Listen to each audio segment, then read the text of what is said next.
I have been thinking of what would be the best way of dealing with this motion because there are so many aspects of it, and the house no doubt is interested in all of them. Right from the first day that the agreement came to be signed, many of our friends have been speculating about its success or failure.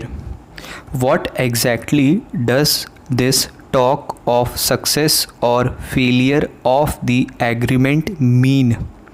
This agreement was meant to deal with a particular situation, and a very serious one, that had arisen especially in East Bengal, West Bengal, Assam, and Tripura. It had affected the whole of India and also the relationship of India with Pakistan. The Prime Minister of Pakistan and I met to deal with that particular situation, which of course was the outcome of many other things that had happened previously.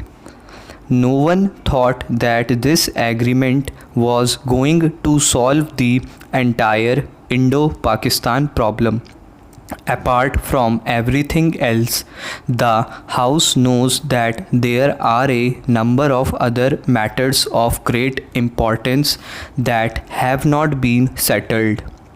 There is Kashmir, for instance. There is the problem of evacuee property, which affects large numbers of people, and the canal water question, which has also assumed some importance.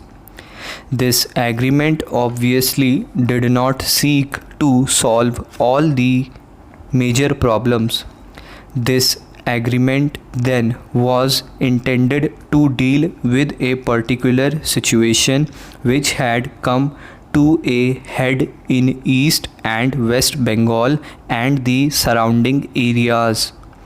It was meant to check the general drift towards a catastrophe. It was designed to bring a certain measure of relief to vast numbers of people both in East Bengal and West Bengal. The minorities in both countries who had undergone great suffering and were living in constant fear. They were in fact prevented even from migrating by force of circumstances.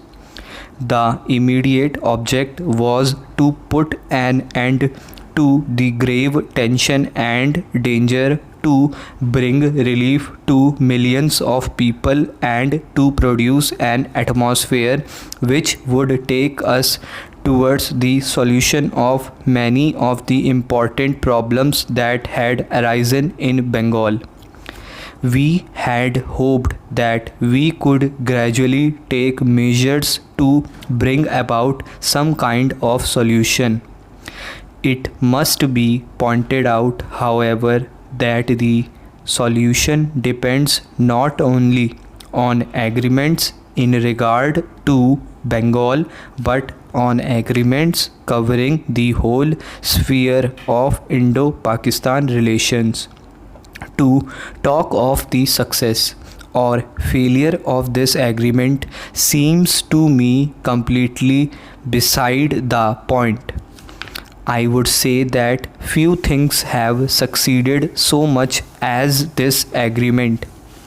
Either those who talk of its failure are not in possession of the facts, or there is something radically wrong with my thinking.